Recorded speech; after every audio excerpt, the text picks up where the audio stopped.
ओम श्री परमात्मने नमः. ओम श्री सद्गुरवे नमः. परमात्मा श्री पांडुरंग, संत श्रेष्ठ श्री ज्ञानेश्वर महाराज, जगद्गुरु श्री तुकोबराय, संत श्री सोपान देव काका,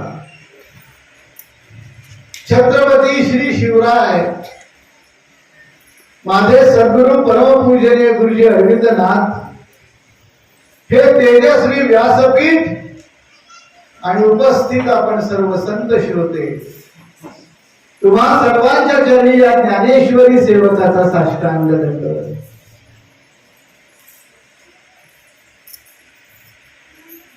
कालच आपल्या भारतीय सौर वर्षाप्रमाणे नवीन वर्षाला सुरुवात झाली. गुढीपाडवा, त्याची आदली रात्र होती. देव, देश आणि धर्मासाठी ज्यांनी अपूर्व विलक्षण असं बलिदान केलं, त्या छत्रपती श्री संभाजीराजांनी, संभाजीराजांनी न भूतो न भविष्यती असं या धर्म, देश आणि संस्कृतीच्या रक्षणासाठी बलिदान केलं. छत्रपती संभाजीराजांची जन्मभूमी जवळ, त्या पुरंदरच्या परिसरात भूवैकुंठच म्हटलं पाहिजे, कारण इथे संत श्रेष्ठ श्री निवृत्तीनाथ महाराज, संत शिरोमणी माऊली श्री ज्ञानेश्वर माऊली, त्यांचे छोटे बंधू, आपले सर्वांचे सोपान काका, त्यांची इथे संजीवन समाधी आहे. की एखाद्याने वैकुंठात जावे का अवघे वैकुंठाची करावे. संतांना एकट्या दुकट्याने वैकुंठाला जाणं मान्यच नाही, म्हणून त्यांनी वैकुंठ तिथं निर्माण केलं. भूमीवर वैकुंठ निर्माण करण्याचं सामर्थ्य आणि असं जीवन ज्यांचं आहे, त्या ब्रह्मदेवाचे प्रत्यक्ष अवतार सोपान काकांच्या संजीवन समाधीच्या या सुंदर प्रांगणामध्ये आज या मालिकेची सुरुवात, प्रवचन मालिकेची सुरुवात आदरणीय डॉक्टर दीपक आणि सौ वृषालीताई जगताप यांच्या शुभ हस्ते झाली. त्यांच्या समोर डॉक्टर आणि ताई मागे उभे होते, त्यांच्या समोर आपल्या सगळ्यांना आदर्श असलेल्या आनंदी काकी उभ्या होत्या. आनंदी काकींच्या हस्ते हे दीपक प्रज्वलन झालं. त्याचबरोबर त्यांच्यामध्ये त्रिगुण महाराज, खर तर या पीठाचे असते अध्यक्ष, वारसा आहे त्यांच्याकडे हा संत परंपरेचा. मी इथं आलो आणि त्यांना भेटलो, मी त्यांना लोटांगण घातलं, नमस्कार केला. अतिशय प्रसन्न व्यक्तिमत्व, गोड भाषा, कृपा आधी पाजरे पाठी शब्द, अशी त्यांची वाणी आहे. त्यांचं दर्शन मला झालं. त्यांनी मला आज प्रेमाने घेऊन गेले. अध्यक्षस्थानी असलेले आज याचं प्रमुख पद भूषवणाऱ्यांनी मला समाधीजवळ न्यावं आणि सोपान काकांचा आशीर्वाद मला द्यावा, हे माझं भाग्य मानतो, परम भाग्य. त्याच्यामध्ये आमचे डॉक्टर नीरज आणि त्यांच्या धर्मपत्नी कामठे परिवार आहे. संजयजी काटकर आणि महाजन काका, आबा महाजन, ज्यांनी मला इथं बोलवलं, ते परवा मागच्या व्याख्यानमालेला शिवापूरला उपस्थित होते. ते मला म्हणाले, गुरुजी या रामाच्या नवरात्रामध्ये काही वेळ मिळेल का? म्हटलं नेमकं माझे 4-5 दिवस तिथं भागवत कथा सृष्टीचं काम चालू आहे, त्यासाठी मी काही दिवस ठेवले होते. तर म्हटलं सोपान काकांच्या मंदिरात जर का अशी सेवेची संधी असेल तर अहो भाग्य. ही संधी मिळत नाही. ह्या दरबारात येऊन बसणं हे फार पुण्याचं आहे, जन्मजन्मीचं पुण्य इथे फळाले. म्हटलं मी आनंदाने, मला त्यांनी बोलवलं. रवींद्र पंत त्यांच्या खांद्याला खांदा लावून टिळेकर महाराज आहे, तिथे हरिभक्त गजानन महाराज राऊत आहेत. या सर्वांनी या कार्यक्रमाचं फार सुंदर नियोजन केलं. घरोघरी जाऊन पत्रिका वाटल्या, घरोघरी जाऊन लोकांना निमंत्रित केलंय. खूप अवघड काम असतंय. आपलं घर सोडणं, लोकांच्या घरी दारात जाऊन उभं राहणं, हात जोडून पत्रिका घेऊन या म्हणणं, फार धैर्य लागतं. त्याला वेळ द्यावा लागतो समाजासाठी. तुम्ही प्रत्येकाने वेळ, पैसा, जे जे काही पंत तुम्ही तिथे बसलाय, मला आधी दिसत नव्हतं. माझ्याकडून हे प्रवचन मला बोलून घ्या. मी पुन्हा एकदा तुमच्या चरणी विनंती करतो, बाकी तुमचा आशीर्वाद सगळ्यांचा राहू देत. या प्रवचन सेवेला तुम्ही उपस्थित आहात, ते भाग्य माझं. एवढं बोलून मी हा पुष्पहार श्रोत्यांनाच अर्पण करत असतो, ही परंपरा आहे. हे माझं पूजन नाहीये. ज्या व्यासपीठावर जो बसतो त्यांना आम्ही प्रतिव्यास म्हणत असतो, ही आपली श्रद्धा आहे. बरोबर ना जोशीचं? महाराज म्हणतात, हे व्यास म्हणतात, आपण नाही होत ते. आणि म्हणून माझी दिव्य गुरुपरंपरा या व्यासपीठावर 700 वर्ष, 725 वर्ष समाधीला पूर्ण होत आहे. किती विभूती महत्वाची या व्यासपीठावर येऊन प्रवचन केली, प्रबोधन केलं. किती जणांचा स्पर्श या व्यासपीठाला या जागेला आहे. आणि त्याच्यावर एक धोंडा बसला. हा गुरूंच्या कृपेने, यांच्या कृपेने बसला. म्हणून जसं दगडाला शेंदूर लावा तसं तुम्ही मला इथं पुजलाय. पण हे माझं पूजन नाही, याचं भान मला आहे. आणि हे असंच राहू दे, एवढीच मी तुमच्या पायी विनंती करतो की भान मला ठेवा. हे पहिल्यांदा स्तवन मी केल्यानंतर, जोपर्यंत मी माझ्या गुरुपरंपरेचं नाव घेत असतो, स्तवन करत असतो, शिवरायांचं, संभाजीरायांचं नाव घेत असतो, तोपर्यंत हा माझ्या गळ्यात मी ठेवतो. आणि प्रवचनाची सुरुवात करताना संतांच्या चरणाला विनवून माझ्याकडून हे बोलवून घ्या असं म्हटलं की हा हार काढून मी या व्यासपीठाला, म्हणजे तुम्हाला समर्पित करत असतो.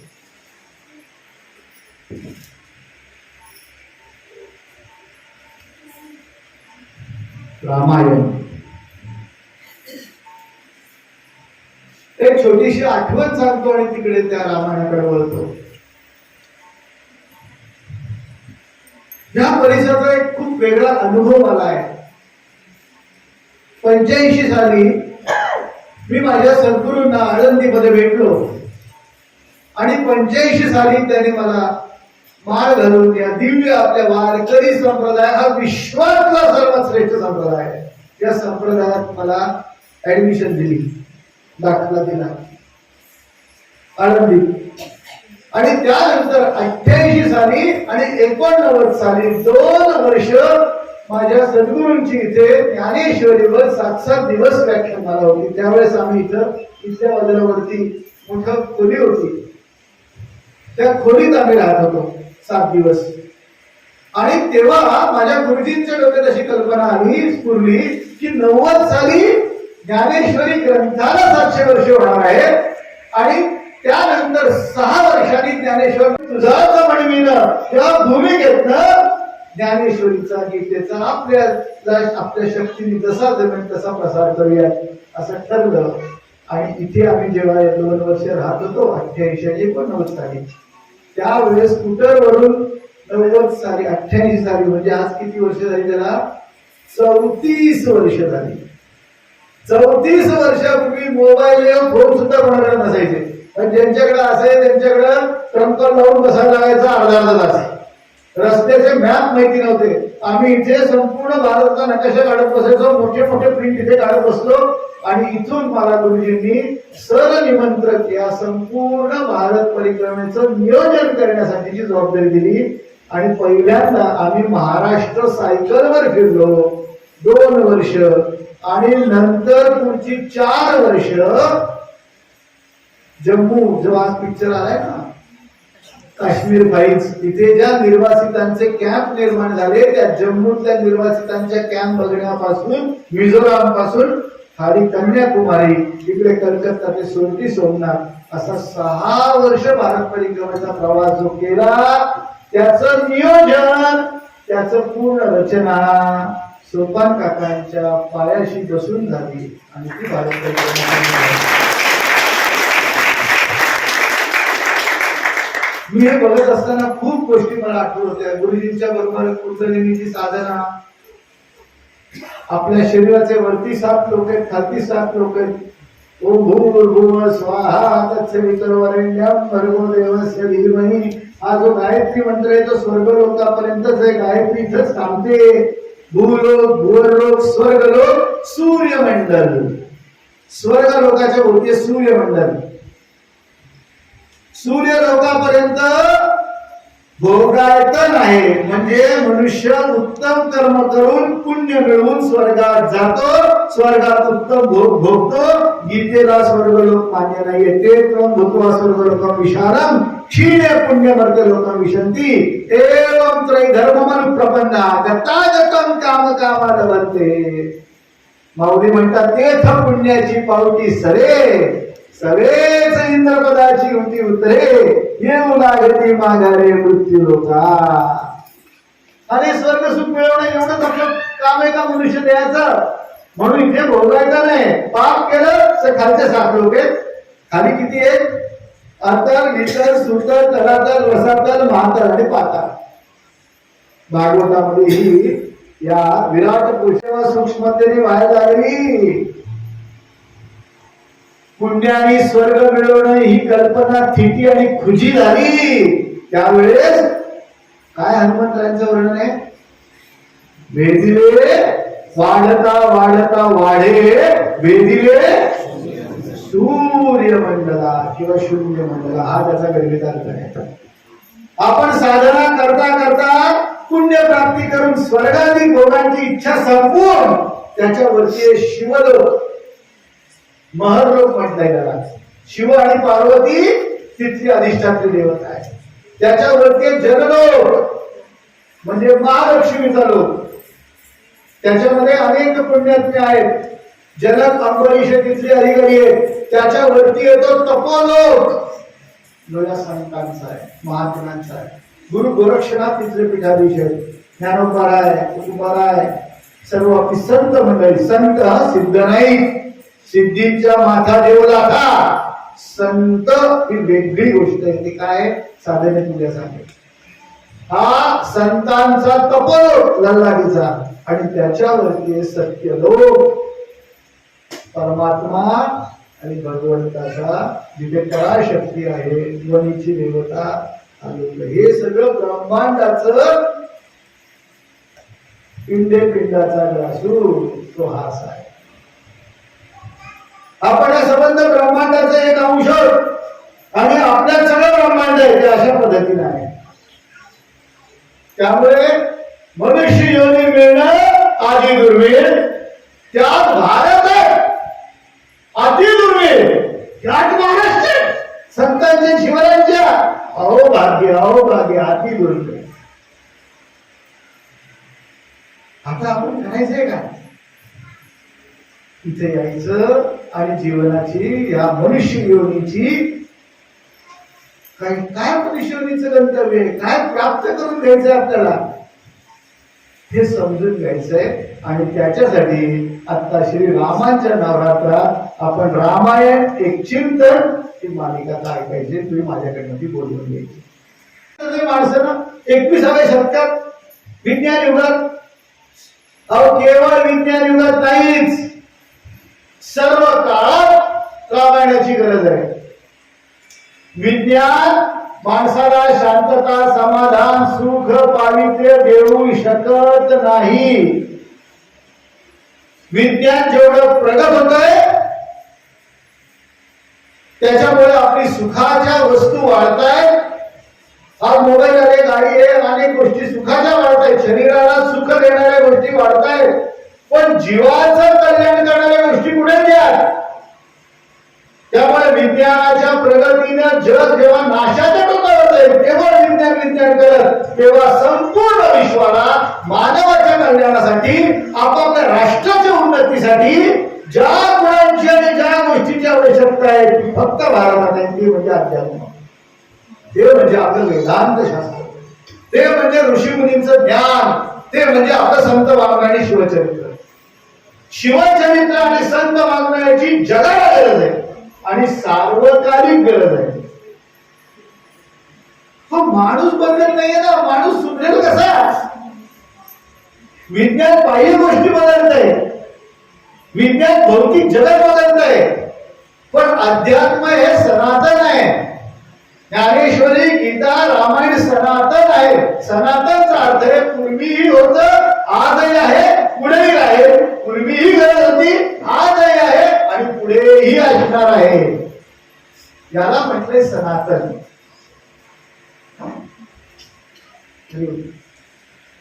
याला म्हटलंय सनातन. भौतिक जगत बदलतंय ना बाहेरचं, अंतरंगाचं काय? आतमध्ये असलेल्या वासना, आतमध्ये असलेले विकार, आतमध्ये असलेल्या द्वेष क्रोधाच्या भावना ह्या त्याच आहेत ना. म्हणून संत वाङ्मय बाहेरच्या दृश्य जगतावर विचार करत नाही, कारण मुळात ते मिथ्या आहे. मिथ्या वगैरे सांगण्याचा हा विषय नाही माझा. संत वाङ्मय रामायण महाभारत आतल्या जगतावर प्रकाश टाकतं आणि त्यामुळे ते नित्य आणि रोजचं गरजेचं आहे. आज जगत बदलते कसं बघा. माझे वडील सांगलीच्या राजपुत्राची आणि त्यांच्या पंतप्रधानाची मुलं सायकलवर यायची. आता ही गोष्ट कधीची असेल, माझे वडील गेले तेव्हा त्यांचं 92 वय होतं, म्हणजे निदान 70 वर्षापूर्वीची गोष्ट सांगतोय. आणि ते सायकलवर दोघं यायचे, सायकलवर का. आणि मला म्हणायचे माझे बाबा, अरे आम्ही ना ती सायकल कशी चालते हे बघायला पाहिजे, लवकर जाऊन थांबायचो, कारण ही मुलं सायकल चालवून यायची म्हणून. आणि त्या 2 सायकलींसाठी कॉलेजमध्ये सायकल स्टँड उभा केला होता मोठा. 15 सायकली उभ्या राहतील अशा स्टँड, म्हणजे 2च सायकली. तेव्हा वडिलांनी ठरवलं होतं मी पुण्यात जाणार, शिक्षण घेणार आणि आयुष्यात एकदा सायकल घेणार. सायकल आता असं वाटेल ना, तेव्हा सायकल घेणार. आता जर संजय दादा तुम्ही म्हणलं तुमच्या मुलाला की बाबा तू डॉक्टर हो, इंजिनियर हो, मी तुला सायकल घेऊन देतो, तो काय करेल? आपलं ते सांगतो त्याला मी इथं काय करेल. म्हणजे झालं काय, जगत बदलते. जी इच्छा सायकल घेण्याची, जी उद्दिष्ट होतं ना, उद्दिष्ट जीवनाचं उद्दिष्ट सायकल असू शकतं. आता मुलांना काय झालंय, काही वर्षानंतर ते हेलिकॉप्टर मागतील, नंतर ड्रोन मागतील. बाह्य जगतातलं काही ना काहीतरी मिळवणं हे मानवी जीवनाचं उद्दिष्ट असू शकत नाही. सायकल घेतल्यानंतर जो अहंकार झाला होता, तो अहंकार आजही तसाच असतो. सायकल बदलली, पण सायकल घेण्याची इच्छा, ती घेतल्यानंतर झालेला अहंकार, खूप दिवस मिळत नव्हती म्हणून झालेले धुसफूस, दुसऱ्याला मिळाली म्हणून निर्माण झालेला द्वेष, हे आतलं जगत आजही 21ावं नाही, 22ावं नाही, कितीही पुढे कधी युग शेवटपर्यंत गेलं तरी या विकार आणि भावनांची रचना आतमध्ये तशीच आहे. म्हणून बाह्य पदार्थावर संतांनी प्रकाश टाकलेला नाहीये, अंतर जगतावर प्रकाश टाकला. आणि त्यामुळे अंतरंग शुद्ध व्हावं, आतमध्ये परिवर्तन व्हावं, तो भीतरून पालट होईजे हे व्हावं. आणि अनेक जन्म घेत घेत मनुष्यवरीत जे आलोय, त्या मनुष्यवरीचं सार्थक म्हणजे देव पहावया गेलो, तेथे देवाची होणी ठेवलो. पास तुका आकाशाला हॅलो रेणूया थोडा, तुका आकाशाला. आता सर्वात्मक मानले हिरोनी येतो कोण, या भूमिकेला जाऊन ते वैकुंठ बरं का, विविधातून टाकती प्रती विकून टाका. म्हणजे बाहेर कुठं नाहीये. वै म्हणजे गती, कुंठा म्हणजे कुंठित होणं, जन्म मरणाची गती, काही मिळवण्याच्या अपेक्षांची गती, कर्म फळ भोगण्याची गती जिथे जाऊन थांबते. आता काही मिळवायचं नाही. आता कुठल्याही गोष्टीने मला कधी दुःख होऊ शकत नाही, माझी समाधान अवस्था कधी ढळू शकत नाही, मला कसली चिंता आता उरली नाही, मला दुःख कोणी कधी कुठल्याही परिस्थितीत मला प्राप्त होईल अशी शक्यता राहिली नाही. अशा त्या अवस्थेला वैकुंठ म्हणताय. ही अवस्था आपण मनुष्य योनीत जन्माला आलो आणि भारतात आलो आहोत, तर ती अवस्था मिळवल्याशिवाय या मनुष्य देहाचं सार्थक कदापि होणार नाही. म्हणून मी मुलांना कॉलेजमध्ये सांगतो, कितीही शिका, किती पैसे मिळवा, फक्त जे मिळवाल ते योग्य मार्गाने मिळतात ते बघा. मिळवलेले पैसे आपली गरज कुठे संपते आणि चैन कुठे चालू होते याचा शुद्ध विवेक विचार नित्य जागता ठेवा. माझी गरज चैनीत परिणत होत नाही याचा विचार करा. ती सीमारेषा नीट बघा. गरज संपली, सीमित असते बघा गरज, की उरलेलं आता राष्ट्राय स्वाहा. असं करत जर जगलो तर प्रपंच करताना, प्रचंड संपत्ती योग्य पद्धतीने मिळवताना सुद्धा राष्ट्राच्या कल्याणासाठी सर्वस्व समर्पणाची तयारी करून जगलं तर आपलं जीवन पूर्णपणे धन्यतेला पावेल यात शंका नाही. याला खरं वैराग्य म्हणतात. वैराग्य म्हणजे भगवी वस्त्र घालून लग्न न करता बोंबलत फिरणं नाही केवळ. हो, लग्न करायला पाहिजे ना, करेन मी या मातृभूमीच्या सेवेसाठी, ही मनुष्य होती चालू राहण्यासाठी. असे महत्व येणार पण हे महात्मे कोणाच्या पोटी येणार. अनेक दिव्य जीव थांबलेत ना. आम्हाला भारतात जन्म हवा, आम्हाला संत सेवा करायची, आमची राहिलेली उपासना आम्हाला पूर्ण करायची, आम्हाला राष्ट्रसेवा पूर्ण करायची. सूचना श्रीमतांचे योग भ्रष्टोपी जायते अर्धवट राहिलेली साधना पूर्ण करण्यासाठी ते जीव तळमळत. त्यामुळे शुद्ध विचार, शुद्ध साधना करणाऱ्या पती पत्नींनी या जीवांना खाली येऊन या संतांच्या पायी आपली सेवा आणि जीवन समर्पण धन्यता अनुभवण्यासाठी येऊ देत ना.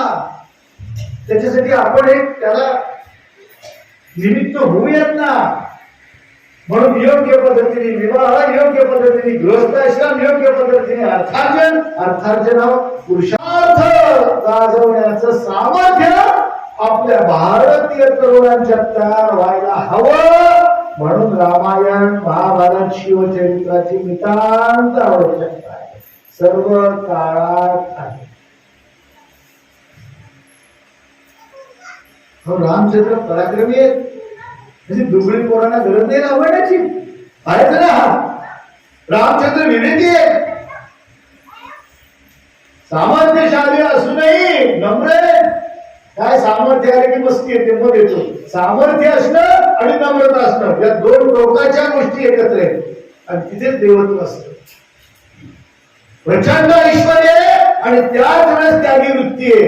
हे दोन्ही दोन टोकाच्या गोष्टी एकत्र आहेत. एवढं ऐश्वर्य असूनही आत्मा पूर्ण निर्लोभी आहे, विरागी आहे. मी नेहमी सांगतो, आपलं हे छत्रपतींचं राज्य आहे. 32 मणाच्या सिंहासनावर बसलेला श्रीमंत योगी, श्रीमंत असूनही योगी. आणि म्हणून आपल्या भारत भूमीतल्या राजांनाच फक्त राज ऋषी असं म्हणलं जायचं. हे समोरच म्हणून राज ऋषी सांगतात. एक शब्द सांगत की रामायण राजा असूनही ऋषी तुझे जीवन किती अवघड आहे. एक तर ऋषी असेल किंवा राजा असेल, नाही राजा असून ऋषी, फार अवघड आहे हो. त्या नेपोलियन जगत येता म्हणत काही जग जिंकले नाही, देऊन गेलाय. त्याची सगळं सैन्य त्याच्या विरुद्ध गेलं होतं. शिवरायांच्या विरुद्ध कुठलाही शिवसैनिक आमचा नाही. नेपोलियनचं चरित्र वाचून करून मुलं तर कळेल, अनिबोलचं चरित्र वाचा कळेल. हे राजे होते पण भोगी होते, नृशंस होते. सत्ता, संपत्ती, स्त्रिया यांच्या भोगासाठी ते राज्य विस्तारासाठी आले होते भिकारी. शिवाजी महाराजांचं जीवन असं नाही आहे, कारण ते रामायणात घडलंय.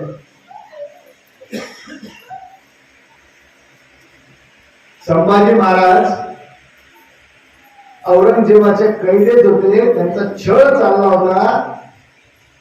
त्यावेळेस राजाराम महाराज सिंहासनावर बसले नाही. बरं, माझ्या वडील भावाचा अधिकार आहे राज्याचा, आता तो नाही ना, तो अटके ना, मी घेतो राज्य नाही. ही अशी चरित्र या रामायणाने घडवली. राज्याचा अधिकार समजून त्याचा तो अधिकार आहे. त्यामुळे भरताने राज्य स्वीकारलेलं नाही. 14 वर्ष नंदीग्रामात राहून पादुकांची निर्जीव पादुकांची इमान राखून राज्य चालवलं. हे भरत जेव्हा आपण जगाला दाखवले तेव्हा त्यांच्या वंशात जर निर्माण झाल्यासारखे छत्रपती शाहू महाराज संभाजी महाराज अटकेत असताना सिंहासनावर बसलेले नाहीये. ही अशी त्यागाची परंपरा आहे. ही रामायण महाभारताने रुजवली आहे. आणि त्यामुळे मनुष्य घडण्यासाठी, मनुष्यात सद्गुण निर्माण होण्यासाठी, मनुष्यात पराक्रम निर्माण होण्यासाठी, मनुष्यात त्याग, तप, दान, सहिष्णुता, धैर्य हे उत्पन्न व्हायला हवं ना. नाहीतर केवळ भोग आणि आक्रमकता होईल. हे सद्गुण निर्माण करण्यासाठी या ग्रंथांची गरज आहे. विज्ञान हे करू शकत नाही. विज्ञानाने जर का आपण मंगळवार इथली माणसं राहायला गेली, चंद्रावर गेली, तर मी गमतीने म्हणतो सगळ्या कवींचा चंद्रावर आडका असतो. कारण कवी म्हणते की प्रियसी आली. त्या प्रियसीचे चेहरे सगळे चंद्रासारखे असतात. आता चंद्र चांगला आहे. ही माणसं राहायला गेली तर तिकडे घाण, भ्रष्टाचार, अत्याचार, हिंसाचार. तिथं चंद्र या पृथ्वीला म्हणेल बाई याला कसं सांभाळतो इतकी वर्ष. इकडं आले मला राडा करून टाकला पूर्ण. त्यामुळे माणूस चंद्रमंगळावर जरी राहायला गेला तर तिथे आधी संत मार्ग पोचलं पाहिजे. तिथे शिवचरित्र पोचलं पाहिजे. कशासाठी जगावं, कशासाठी मरावं, जीवन कसं असावं याचा आदर्श वस्तू पाठवणे हे चरित्र आहे. हे चरित्र नायक आहेत आपले. आज तरुणांना हिरो पण कळत नाहीये, आयडॉल पण कळत नाहीये. ते काहीतरी डान्स, इंडियन डान्स बघतात आणि काहीतरी गाण्याचे कार्यक्रम बघतात आणि इंडियन आयडॉल केवळ गाता आलं म्हणून, केवळ वेळवाडा नाचता आलं म्हणून. नाचता रामाला नव्हता. रावण चांगला गायचा ना, रावण चांगला घ्यायचा ना. काय शिवतांडव स्तोत्र लिहिले त्यांनी. अप्रतिम आहे शिवतांडव स्तोत्र. महर्षी वाल्मिकींनी 14 वर्षाच्या काळामध्ये रामचंद्रांनी काही कविता लिहिल्या, काही लिखाण केलं, काही वेळ मृदुंग वाजवला, काही वेळ वीणा वाजवली, काही नृत्य केलं, असलं काही लिहिलेलं नाही. रामानं हे काही येत नव्हतं असं नाही, त्यांना येत. ते कलाज्ञ असं म्हटलंय त्यांना. त्यांना कलेची जाण उक्त होती. पण हे काही मग हे काय राम, काय आहे त्यांचं जीवन, हे पुढच्या पिढीला, तरुणांना कळलंच पाहिजे. म्हणून मनुष्याचा, तरुणांचा हिरो कोण, नायक कोण हे दाखवणं तुमची माझी जबाबदारी आहे. पुढच्या पिढीला याला दिलं पाहिजे. रामायण आणि त्यामुळे उद्या थोड्यावर पुन्हा घेऊन प्रस्तावने रामायणाची गरज काय. पण एकच सांगतो, एका संपूर्ण मानवी जीवनातल्या सद्गुणाचा पुतळा म्हणजे प्रभू राम आहे. चांगल्या गुणांना पर्यायवाचक शब्द म्हणजे प्रभू राम आहे. बघा, कदाचित असं होईल की मी 2 तास बोललो, बाहेर जाताना लोक म्हणतील काही जण, काय ना गुरुजी 2 तास बोलले हो, बड बड बड बड केली, तितकं बोलले. पण त्यांच्या बोलण्यात राम नव्हता. राम कसा पर्यायवाचक शब्द आहे बघा. सद्गुणाचा पर्याय का राम. हे एका चरित्र नायकाचं चरित्र मी सांगतो, विलक्षण चरित्र आहे. या गुणाला पर्यायवाचक राम नाव असावं, राम शब्द असावा, गुणाचा पर्यायवाचक. एवढं बोलले, त्यांच्या बोलण्यात राम नव्हता. म्हणजे त्यांच्या बोलण्यात घेण्यासारखं तथ्य काही नाही, तथ्यहीन. एखादी व्यक्ती एवढी सजवलेली आहे, उत्तम सजवले, दागिने घातले, कपडे घातले, पण नुसते पडले होते त्यांच्यात राम होता. त्या सजवलेल्या देहाचा उपयोग काय, मेला तो राम नाही म्हणजे प्राण नाही.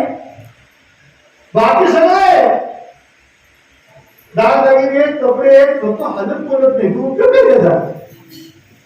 म्हणजे प्राणाला पर्यायवाचक शब्द आहे राम.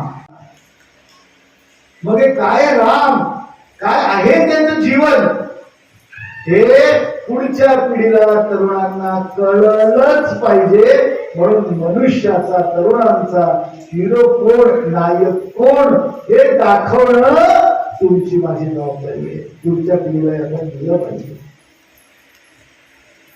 रामायण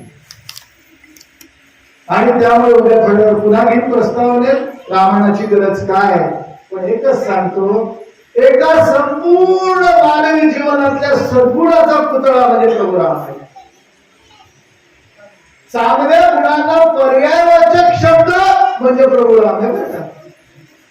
बघा, कदाचित असं होईल की मी 2 तास बोललो, बाहेर जाताना लोक म्हणतील काही जण, काय ना गुरुजी 2 तास बोलले हो, बड बड बड बड केली, तितकं बोलले, पण त्यांच्या बोलण्यात राम नव्हता.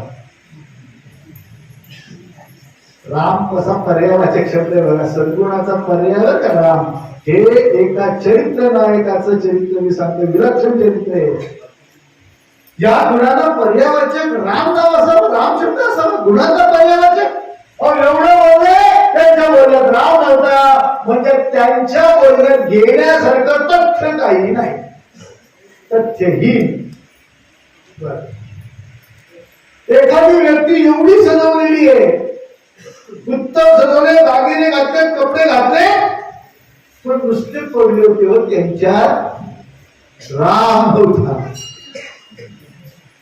त्या सजवलेल्या देहाचा उपयोग काय, मेणाला तो राम नाही म्हणजे प्राण नाही, बाकी सगळे दागदागिने कपडे फक्त हलत बोलत नाही, तू उपयोग काय त्याचा.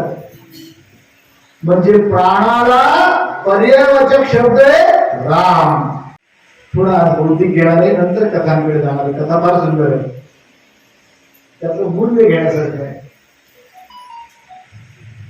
कधी झालं रामायण असा प्रश्न पडेल. मी कॉलेजमध्येच रामायण घेतो, इंजिनियर डॉक्टर मुलेच रामायणाने शुद्ध झाली पाहिजे, त्यांना शिवचरित्र कळलं पाहिजे, त्यांना रामायण कळलं पाहिजे. मी खरंच सांगतो, आज आपल्या संस्थेला 25 वर्ष पूर्ण होत आहेत. 50-55 वर्षाच्या माणसाला मला इतके वर्ष काही सांगायचंच नव्हतं. याची कारण 2. बघा, मी हे 1918 सालापासून आपल्या संस्थेच्या 20 वर्ष पूर्ण झाली, तेव्हा अनेक कार्यकर्ते आपल्या प्रवचन म्हणून उभे राहिले. तेव्हा शाळा कॉलेजातली शिबिरं ते घेतात. शाळा कॉलेजमध्ये मी रामायण भागवत घेतोच, पण शिबिरांची जी रचना ती सगळे आपले कार्यकर्ते करतात. मला तिची जागा रिकामी झाली त्यांनी घेतल्यामुळे, म्हणून मी आता सांप्रदायिक लोकांच्या किंवा ज्येष्ठांसाठी मी रामायण सांगायला आलो. नाहीतर 55 वर्षाच्या वर मला काहीही सांगायचं नाही. त्याची कारण 2. आता ते 55-60चे आहेत, म्हणजे ज्यावेळेस ती सगळी मंडळी तरुण होती त्यावेळेस असं व्हॉट्सअप काही आलेलं नव्हतं. आता काय व्हॉट्सअपवरनं जे येतं तेच खरं वाटतं आणि त्याची एक मोठी युनिव्हर्सिटी तयार झाली लोकांसाठी. त्यामुळे ती माणसं त्या काळात चांगलं श्रवण करत होती, मनन करत होती. संप्रदायामध्ये सगळीकडे कीर्तन प्रवचन असायची.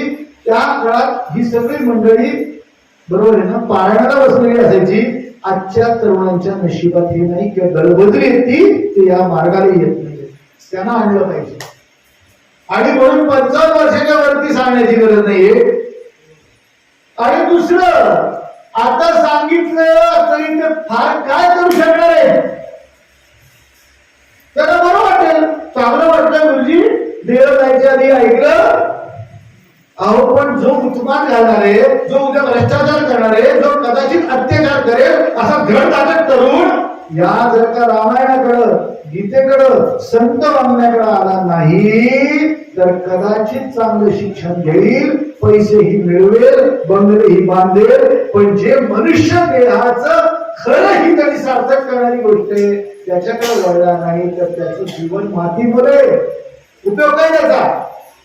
त्यामुळे जे विध्वंस करतील त्यांना जर हे दिलं तर त्यांची ताकद, तरुणांची ताकद, तरुणांची विचारशक्ती, तरुणांची देहनिष्ठेची ताकद ही राष्ट्रीय कार्यासाठी उपयोगी येईल, समाज घडण्यासाठी उपयोगी येईल. मुलांनी ऐकलं पाहिजे. पण तुमच्या सगळ्यांच्या मध्ये येऊन बसण्याचं भाग्य मला मिळालं. तर आता थोडस बौद्धिक तरुणांना हे का असतं, कारण काय होतं, समोर न येतात विचारायला आणि आपली श्रद्धा डळमळीत होते. अनेक जण रामांना मानतायत बर का, पण काही प्रश्न विचारले तर आज तरी उत्तर देता येतात का मला, आणि उत्तर देता येत नसतील तर ती बाकीची मंडळी आपल्याला हवी होतात, आपली श्रद्धा डळमळीत करून टाकतात. म्हणून श्रद्धा ज्ञानावर उभी पाहिजे, भक्ती ज्ञानोत्तर पाहिजे. म्हणून भगवद्गीता सुद्धा भक्तीचा अध्याय आधी नाहीये, ज्ञानानंतर योगानंतर आहे. ज्ञान आणि योगानंतर भक्तीचा अध्याय आहे. 12वा अध्याय भक्ती योग आहे. अलीकडे काय आहे, 9वा अध्याय काय आहे, राजविद्या राजगुह्य योग. ज्ञानानंतर भक्ती स्थिर होते, अविचल होते, दृढ होते, कोणीही धक्का मारून हलवू शकत नाही.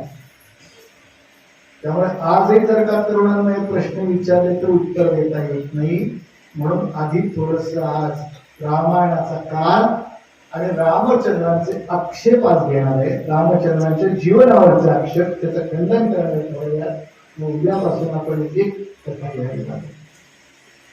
कधी झालं रामायण, काय अंदाज आहे आपला, झालं का नाही झालं इतपत शंका होती काही वर्षापूर्वी, ती आज सुप्रीम कोर्टाने मिटवली, त्याच्यावरही बोलणार आहे. काही वर्षापर्यंत रामायण झालंच नाही, ठीक आहे मीच आहे, ठीक आहे कल्पना आहे, असंच तरुणाई म्हणायची. कारण लेफ्टिस्ट कम्युनिस्ट हे सगळं पसरवत होते आणि आपल्या मूळ धारणाला धक्का लावत होते. जर रामायण खोटं असतं, झालंच नसतं, तर राम म्हणता राम होईजे पदवी घे बसता पदवी घे तुकोबाला म्हणले असते का. तैसा हृदय माझी मी रामू असता सकळ सुखासी आरामू ती प्रत्यसी कामू विषयांवरी हे ज्ञानोबाला म्हटले असते का. मन हे राम झाले प्रवृत्ती ग्रासुनी कैसे निवृत्तीसे आले ज्ञानेश्वर महाराज म्हटले असते का. जिंकली त्यानंतर अमेरिकेमध्ये जितके दिवस ते राहत होते तिथे जास्तीत जास्त ठिकाणी त्यांनी संक्षिप्त रामायण आणि संक्षिप्त महाभारत ऐकवलं. विवेकानंदांनी जगाला रामायण ऐकवलं. हे जर झालं नसतं तर त्यांनी ऐकवलं असतं का. जी गोष्ट सत्य नाही आणि जी आपल्याला आचरणीय नाही, जी आपल्याला शक्य नाही, अशा गोष्टी संत मुखातून कधीही येत नसतात. संत केवळ आणि केवळ सत्य प्रकाशित करतात. जे सत्य आहे ते शिकवतात. सत्य तू सत्य तू विठ्ठला त्यामुळे सत्याचं प्रतिपादन करणारे संत आणि जे आचरणीय आहे, जे आपल्याला करता येणं शक्य तेच बोलतात. अशक्य असलं सांगून करायचं काय, अवघड नक्की असतं बरं का. ज्ञानेश्वर महाराज, तुकाराम महाराज, नामदेव राय, सोपान काका होणं सोपं नाही. सोपं काय, बिलकुल नाही, अवघड आहे, अशक्य नक्की नाही. बरोबर आहे का सांगा, अशक्य नक्की नाही. कारण आपण ऐसे करती तात्काळ नाही काळ वेळ काय लागी हे जर का त्यांचं वचन आहे तर ते अशक्य नाहीये. जन्म 500 लागतील, शिवाय एवढं सोपं आहे का, बिलकुल नाही. पण मला शिवाजी महाराज व्हायचं, जेव्हा होईल तेव्हा होईल, भले 500 जन्म लागतील. माझं उद्दिष्ट सर्वश्रेष्ठच का असावं, ठाकूर का असावं. म्हणून व्हायचंय सोपान करताच होईल, व्हायचंय तर ज्ञानोबालाच होईल, भले 200 जन्म लागतील. मी माझं जीवन आत्मपरीक्षणानं स्वतःला कठोर ठेवून घडवेल. ते घडवावं लागतं बरं का, नुसती जन्म घेऊन होत नाही. 500 जन्म नुसते घेऊन होणार नाहीये. आत्मपरीक्षणानं स्वतःच्या चुका बदलत ते होणार. आणि त्याच्यासाठी स्वतःशी कठोर राहावं लागतं. वारकरी म्हणजे काय, केवळ तुळशी माळ घातली असं नाहीये. या तुळशी माळ्याला फार अर्थ आहे बरं का. तुळशी पत्र ठेवणे असा मराठी भाषेत वाक्प्रचार आहे. शाळेत शिकलोय आपण. सावरकरांनी तुळशीपत्र ठेवलं, संभाजी महाराजांनी स्वतःच्या देहावर तुळशीपत्र ठेवलं. तो दिवस परवा झाला अमावस्येचा. वारकरी संप्रदायाने केवढी दिव्य परंपरा आणली बघा. तुळशी पत्र ठेवणं म्हणजे त्याग करणं. मेल्यानंतर तोंडात तुळशी पत्र घालतात, जात का म्हणजे तेज भारूड, भक्तीवर आरूढ म्हणण्याचं काम आहे. भारूड भाव म्हणजे भक्ती हा मनाचा विषय. भाव म्हणजे ज्ञान विवेक, योग्य अयोग्य, सत्य असत्य, धर्म अधर्म्य, कर्तव्य अकर्तव्य याचा निवाडा करून योग्य सत्य धर्म कर्तव्य निवडणं म्हणजे विवेक. आणि व्रत होणे म्हणजे रमलेले असणे, बुडलेले असणे. त्या लिंबाच्या लोणच्याच्या बरणीत, लिंबाचं जे आंब्याचं लोणचं असतं बघा, कैरीचं लोणचं म्हणतो आपण, ती कैरीच्या लिंबाची फोड त्या रसात बुडलेली असते ना, तसं आपण बुडून राहायचंय. कशात बुडायचंय? भक्तीत बुडायचंय. कशात बुडायचंय? विवेकात बुडायचंय. कशात बुडायचंय? तेजात. आता काय अर्थ झाला?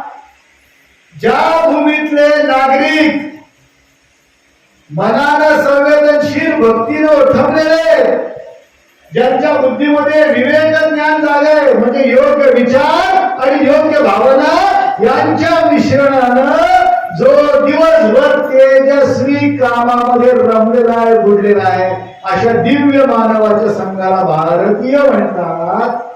आणि अशी माणसं ज्या भूमीच्या कुशीत जन्माला येतात आणि तिच्या आधारानं वाढतात, त्या आपल्या दिव्य मातृभूमीला भारत भूमी म्हणतात. हा दिव्य भूमी विश्वात असं अशी भूमी नाही. या भूमीत हा रामांचा अवतार आहे. या भूमीत महाविष्णूंचा अवतार आहे, सखा माझा ज्ञानेश्वर. या भूमीत ब्रह्मदेवांनी अवतार घेतलाय, ब्रह्मास्वपानाचा झाला. कधी झालं रामायण? आता रामायणाकडे होते झालं का नाही झाले म्हणून झालं असं म्हणून, आणि त्या कोर्टाने काय सांगितलं ना तो सांगतो. पण रामायणाचा काळ काय आहे आता नक्की झाले. काळ काय? अंदाजे 6,500 वर्षापूर्वी हे रामायण चरित्र झालं असं काही विद्वानांचं मत आहे. किती हजार वर्षापूर्वी? 6,500 वर्षापूर्वी असं काही विद्वानांचं मत आहे. आधार काय? आधार असा आहे, महाभारतीय युद्धामध्ये, महाभारत युद्ध अंदाजे 5,500 वर्षापूर्वी, गीता तेव्हा सांगितले ना 5,050 वर्षापूर्वी अंदाजे. महाभारतीय युद्धामध्ये कौरवांच्या बाजूनं प्रभू रामचंद्रांचा कितवा वंशज जडला? 26वा वंशज जडला. त्याचं नाव बृहस्पती. 26वा वंशज रामांचा, 26वा वंशज कौरवांकडनं लढला असं महाभारत सांगतंय. महाभारत वाचा तुम्हाला कळली प्रमाण असायचं. म्हणजे 5,500 वर्षापूर्वी जर 22-25 वर्षानंतर एक एक पिढी गेली किंवा 50 वर्षानंतर एक एक पिढी गेली असं म्हटलं तर 6,500 वर्षापूर्वी रामायण झालं. बर, आता नासाच्या साईटवर जाऊन तुम्ही बघितलं, विज्ञान मुलांना कळतं कॉलेजमध्ये, तर नासानी एक चित्र आपल्याला दाखवलं. बघितलं त्या सगळ्यांनी? श्रीलंका आणि भारत जोडणारी ती रेषा दिसते. इतके वर्ष हे चित्र काढता आलं नव्हतं, कारण भूमीवरच उभा राहून भूमीचं चित्र कसं निघणार पृथ्वीचं. आता सेल्फी काढताना लांब सेल्फी स्टिक त्याच्यात नाही ना, लांब द्यायचा आपला फोटो काढायचा. तसं वैज्ञानिकांनी अंतरिक्षामध्ये एक सेल्फी स्टिक पाठवली. अंतरिक्षात काही उपग्रह पाठवले आणि त्या उपग्रहात या पृथ्वीचा जेव्हा फोटो घेतला तेव्हा खाली बाळभूमीच्या खाली श्रीलंका देश आहे आणि त्याला जोडणारी एक रेषा दिसते आहे. हा फोटो विद्यमान आहे, तुम्ही बघू शकता. नासाने याला प्राकृतिक आहेत असं न म्हणता, पण रामसेतू सुद्धा म्हणले नाही तर त्या बिचारा ब्रिज आहे का, म्हणजे हा निसर्गतः निर्माण झालेला नाहीये, हा कोणीतरी निर्माण केलाय. त्याला नासाने ऍडम ब्रिज म्हटलंय, आपण त्याला रामसेतू म्हणतो.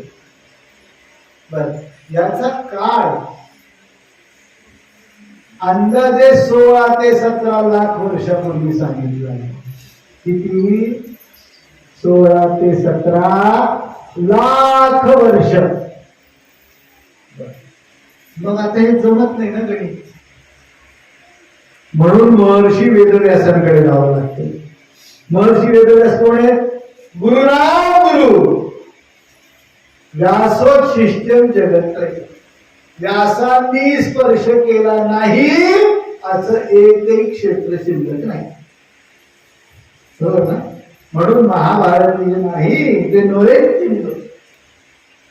येणे म्हणजे काही व्यासोच्छिष्टांच्या जगत्त्रयम्. मग महर्षी वेदव्यासांनी कालगणना शिकवली. ती कशी शिकवली आहे? थोडस बौद्धिक आहे बरं का, आपण लक्षात घेऊ आपण काय आहे. मग रामांचे गोड आणि विलक्षण कथा आहेतच, त्याचं सूत्र बघायचंच आहे आपण. पण काळ काय हे कळला पाहिजे आपल्याला, कोणी विचारलं सांगता आलं पाहिजे. महर्षी वेदव्यासांनी 4 युगाची कल्पना आपल्याला सांगितली, तशी रचना केली. कल्पना म्हणण्यापेक्षा ती वास्तवात तरी कालगणना मांडली. आपण 4 युग मानणारी लोक, बरोबर? कुठली कुठली युग आहेत? सत्ययुग, नंतर त्रेतायुग, नंतर द्वापारयुग, आता चाललंय ते कलियुग. परमात्मा पांडुरंग विठ्ठल किती वर्ष उभे?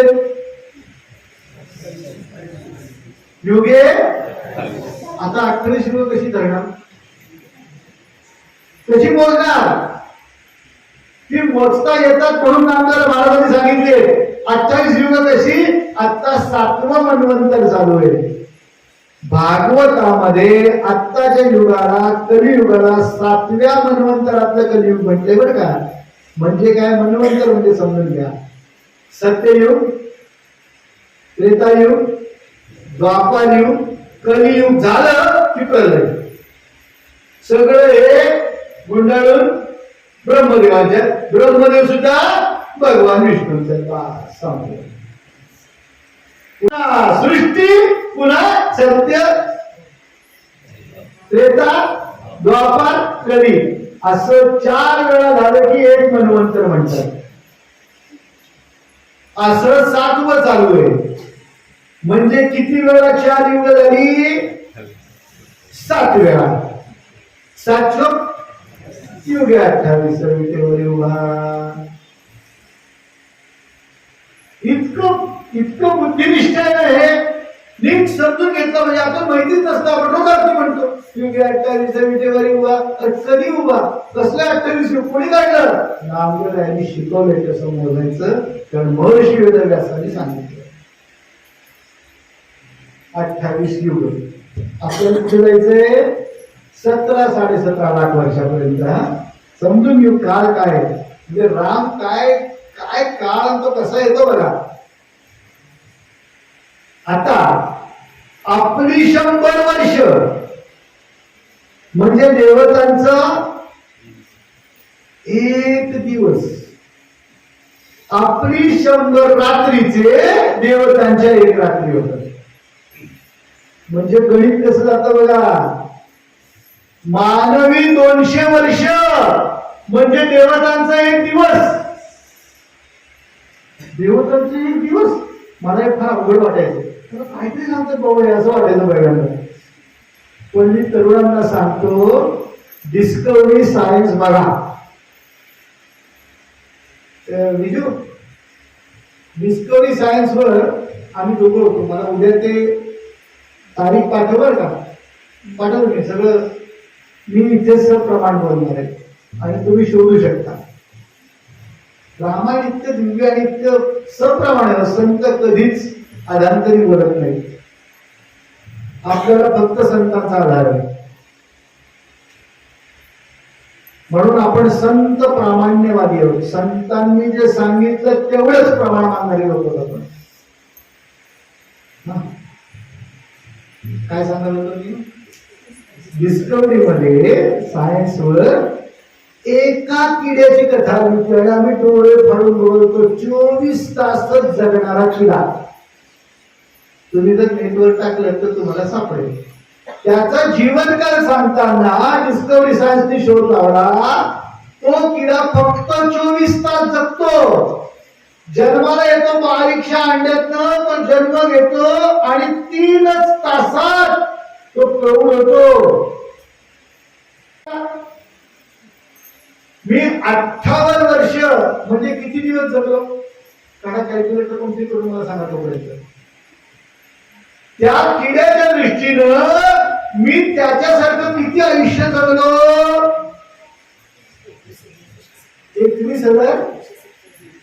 21,170 दिवस. म्हणजे तेवढे त्याचे जन्म झाले तरी मी आहेच. हे मांजर किती वर्ष जगतं? किती वर्ष जगेल? 7 वर्ष मांजराचं आयुष्य, 12 वर्ष कुत्र्याचं आयुष्य, 7 वर्ष. हा, त्यांनी जर बघितलं जो बघतली माणसं 57, हे तर 60ची असतील. गुरुजी तुमचं वय किती? 60. आता किती द्यायचे? हे 6 वर्ष आणि तुम्ही 60 वर्ष. हे 6 वर्षात जर जाणार आहे म्हणजे अजून जिवंत आहे, म्हणजे अजून ते 6 पण पूर्ण झाले नाहीये. समजून घ्या, कालगणना सांगतोय मी. आणि ते म्हणले 60 वर्ष आपल्या आखरीच्या पलीकडे. म्हणजे आपण त्यांच्या दृष्टीने स्वर्गात इंद्र पदासारखे अमर अमर. कारण त्यांच्या बुद्धीच्या पलीकडे कालगणना आहे. किती वर्ष जन्म होती त्यांचे? 10 जन्म ना, 6 10 जन्म झालं. आता आपण यांचे 10 जन्म अमर. कालगणनेकडे चालले 17 लाखाकडे तुम्हाला न्यायचं बरं का. म्हणजे महर्षी वेदव्यास काय उंचीने कालगणना करतात बघा. नासा बिसा जेवढे प्रयोग होतील ना तेवढे भारताकडे देतील. आळंदी पंढरपूरला पोचतील एवढं नक्की आहे. बर, आता देवतांच्या 100 वर्षाला 1 दिव्य वर्ष म्हणलं. समजून घ्या काय कालगणना. म्हणून इथं मी कालगणना कारण खूप मोठी आहे, ती कॅल्क्युलेटरवर करावी लागते. हा आकडा बसत नाही बरं का कॅल्क्युलेटर मध्ये. तर तुम्हाला सांगतो गमतीशीर आहे. देवतांचे 1 दिव्य वर्ष म्हणजे मानवाची 4,32,000 वर्ष होतात. किती? बर, त्रेतायुग महर्षी वेदव्यास म्हणतायत 17,28,000 वर्ष चालणार आहे. सॉरी, कृतयुग म्हणजे सत्ययुग.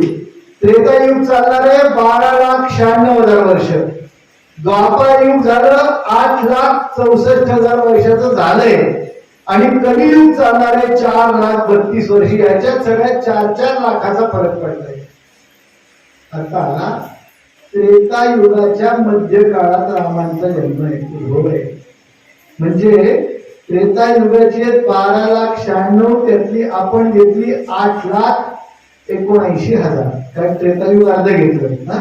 द्वापार युग घेतलं पूर्णच्या पूर्ण. भगवान श्रीकृष्णांचा काळ तो घेतला पूर्ण 8,64,000. म्हणजे 8,64,000 अधिक 8,79,000 अधिक आत्ताची कलियुगाची 5,050 वर्ष. गणित येतं 17,48,000 वर्ष. नासा जे सांगते तो हा काळ आहे. म्हणजे रामायण घडलं या भूमीत 17 लाख वर्षापूर्वी. एकदा बरं का. हा, चतुर्युगात तर चाललंय नाही. पांडुरंग किती वर्ष उभे? 28 युग. म्हणजे रामचंद्रांची 4 युगाची जी कल्पना आहे आपली, त्यातलं त्रेतायुग आता झाले. त्रेतायुगापासून 17 लाख वर्षापूर्वी राम. हे किती वेळा झालं? 7 वेळा. म्हणजे 7 वेळेला या ठिकाणी या भूमीमध्ये म्हणजे विश्वोत्पत्ती 7 वेळेला झाली. विश्वोत्पत्ती झाली की हे 4 युग येतात. आता 7वं मन्वंतर चालू आहे. म्हणजे रामचंद्रांचा या भूतलावर 7 वेळा अवतार होऊन गेला आहे. 7 वेळा भगवान श्रीकृष्णांचा अवतार होऊन गेलाय हे समजून घेतलं पाहिजे नीट. आता ही जी कालगणना आहे 4 युगाची बघा ना, ती मनुष्याच्या पूर्ण जीवनाला लावली तर आता हे 60 वर्षाचे महाराज मी 58 वर्षाचा आहे, याचा अर्थ मी कुठल्या चतुर्थ टप्प्यात आलोय. जीवनाचे 4 भाग केले तर काय होतं? बाल्यावस्था, तारुण्यावस्था, प्रौढावस्था, वृद्धावस्था. 4 युगाचे जीवनात 4 भाग केले तर असे पडतात. आणि एका दिवसात भाग केले तर सत्ययुग. 7ला उठलो, छान देव सगळं अंधिक झाले, देवपूजा झाले, मंत्र झाले, तंत्र झाले, सगळी माझी साधना झाली. आता मनुष्य जीवनात मी काय करायचंय, कुठल्या गुणाने जगायचंय हे कळण्यासाठी 7 ते 9 पर्यंत रामचंद्रांचं जीवन दिवसाचा ते 4 भाग करतोय. बरं का, तुमच्या लक्षात येईल काय करतोय. आणि पृथ्वीच्या या सगळ्या विश्वाचे 4 युगात भाग केले, मग जीवनाचे 4 भाग केले. आता दिवसाचे करू म्हणजे सकाळी अंबिक झाली, देवपूजा झाली, मंत्र झाला, जप झाला. आता रामचंद्रांचे मनुष्य म्हणून काय गुण आहेत हे धारण करण्याची वेळ आहे सकाळची. त्यात राम पाहिजे, त्याला त्याचा युग. आता काय गुणांनी जगायचे कळलं. आता गेलो व्यापाराला, नोकरीला, की तिथे खट आहेत, महाखट आहेत, उद्धट आहेत, वेगवेगळ्या प्रकारच्या प्रवृत्तीचे लोक आहेत. तिथे आता सरळ सरळ रामांसारखं जगता येणार नाहीये. तिथे श्रीकृष्णांच्या शिष्टाईचा विचार करून, त्यांच्या दर्शनाचा विचार करून जगलं पाहिजे. तो काळ झाला कृष्ण काळ. फार चतुराईने काम करायला लागतं बरं का बाहेर. राम ही व्यक्तिगत साधना आहे. समष्टीमध्ये काम करताना खटासी खट, उद्धटासी उद्धट, वाकड्याचं वाकडं करून त्याला सरळ करावं लागतं. त्यासाठी श्रीकृष्ण चरित्र येतं. मग पुरुषार्थ करायचा, रामचंद्राचं गुण व्यक्ती धारण्यासाठी, श्रीकृष्णाचे गुण समष्टी धारण्यासाठी. आणि एवढं सगळं मिळालं, कृतार्थ होऊन संध्याकाळी इदम न मम म्हणत हरीच्या पूजनात त्याला सगळं अर्पण करायचं. याला वारकरी संप्रदायाचा दिव्य जप म्हणतात. जय जय राम कृष्ण हरी.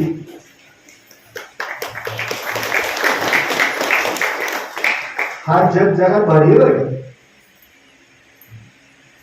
सकाळी उठलं की राम, दुपारी कार्य करताना कृष्ण, आणि निवांत सगळं भगवंताच्या चरणी अर्पण करून आपली आध्यात्मिक साधना करताना राम कृष्ण हरी.